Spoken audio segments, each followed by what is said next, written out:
తూర్పుగోదావరి జిల్లా మలికిపురం మండలం తూర్పుపాలెం కేశనపల్లి గ్రామంలో సుమారు 30 నుండి 33 వరకు పీచు పరిశ్రమ ఫ్యాక్టరీలు ఉన్నాయి.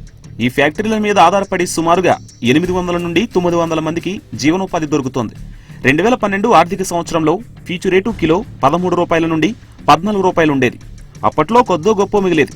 2015-16 సంవత్సరంలో పీచు రేటు తగ్గుముఖం పట్టడంతో లబోదిబ్బమంటున్నారు ఫ్యాక్టరీ యజమానులు. 30 పీస్ ఫ్యాక్టరీలు ఉన్నాయండి. ఈ 30 పీస్ ఫ్యాక్టరీలో 300 మంది కార్మికులు పనిచేస్తున్నారు. వాళ్ళకు ఈ మా గ్రామంలో 15 ఫ్యాక్టరీలు ప్రస్తుతం మూతపడి 150 మంది రోడ్డున పడ్డారు. వాళ్ళకి సరైన జీవనోపాధి లేకుండా రోడ్డున పడి బాధపడుతున్నారు. దీన్ని ప్రభుత్వం దృష్టికి తీసుకెళ్లి మీరు మమ్మల్ని ఆదుకోవాల్సిందిగా కోరుకుంటున్నాం. కోనసీమతో పాటు జిల్లాలోని వివిధ ప్రాంతాల్లో చిన్న పెద్ద కలిపి సుమారు 430 పీచు పరిశ్రమలున్నాయి. వీటిలో 110 వరకు పెద్ద, 140 మధ్య తరహా, మరో 180 చిన్న పరిశ్రమలు ఉన్నాయి. పెద్ద పరిశ్రమలు సగటున రోజుకు 6 టన్నుల పీచు ఉత్పత్తి చేస్తాయి. ఇప్పుడున్న పరిస్థితిని బట్టి రేట్లు కూడా ఒక్కసారిగా అధికమవడంతో ఖర్చులు పెరిగి ఫ్యాక్టరీలు మూలన పడే పరిస్థితి దాపరించింది.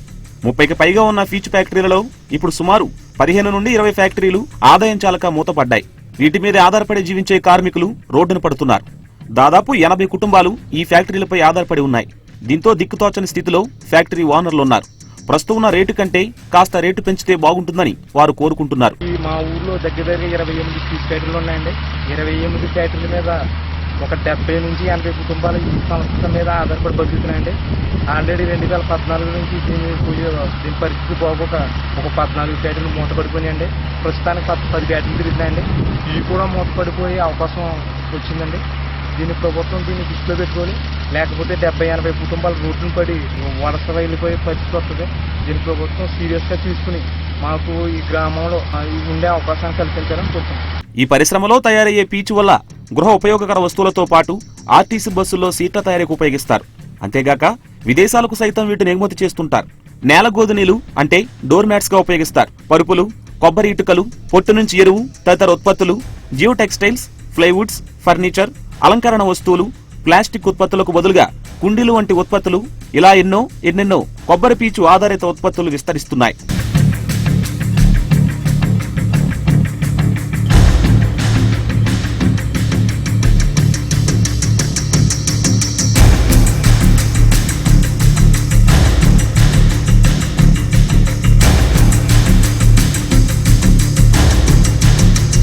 దీనికి తోడు వేళాపాళా లేకుండా విధిస్తున్న విద్యుత్ కోతలతో వ్యవసాయ, గృహ, పారిశ్రామిక రంగాలకు చెందిన ప్రతి ఒక్కరూ ఇబ్బందులు పడుతున్నారు.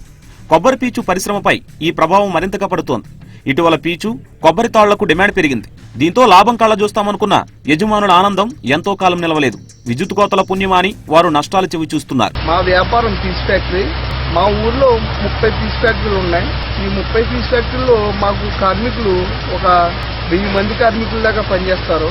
వీళ్ళు 2010 నుంచి కూడా పీస్ ఫ్యాక్టరీ పరిస్థితి చాలా దారుణంగా ఉంది. 2010 నవంబర్లో 13 రూపాయల మార్కెట్ నడిచింది. సంవత్సరాలు బాగానే ఉన్నాయి. 2014 నుంచి 8 రూపాయల మార్కెట్ నడిచింది. 8 రూపాయల మార్కెట్లో తిప్పితే ఇంతవరకు ఒక 30-35 లక్షల వరకు కూడా ఒక్కొక్క ఫ్యాక్టరీకి నష్టం జరిగింది. నష్టం జరిగితే మా ఆస్తులు అయ్యి అమ్ముకుని మేము పీకుల దాకా మునిగిపోయి ఉన్నాం. పీచుకు కోనసీమలో మంచి ఆదరణ ఉంది. పచ్చని కొబ్బరికాయల నుండి పీచును వేరు చేసి దానిని కొన్ని రోజుల పాటు నిల్వ చేస్తారు. అనంతరం మిషన్ ద్వారా ఆడించి ఎండలో ఆరబెడతారు. దానిని పీచు బెళ్లుగా 50 కిలోల చొప్పున తయారు చేసి విక్రయిస్తారు. మొత్తంగా కొబ్బరి ఔత్సాహిక పారిశ్రామికవేత్తలకు అక్షయపాత్రగా మారుతోంది. ఆధునిక టెక్నాలజీతో ఈ పరిశ్రమ విస్తరిస్తోంది. ఇతోధికంగా ఉపాధి అవకాశాలు కల్పించే దిశగా పాలకులు, అధికారులు చిత్తశుద్ధితో వ్యవహరించాల్సి ఉంది. అందుకే ఇటు అధికారుల్లోనూ అటు పాలకుల్లోనూ కొబ్బరి పీచు ఆధారిత పరిశ్రమలపై అవగాహన పెరగాలి. మరుగున పడుతున్న ఈ కేంద్రాలను ప్రభుత్వం పట్టించుకుని తగిన న్యాయం చేయాల్సిన అవసరం ఎంతైనా ఉంది.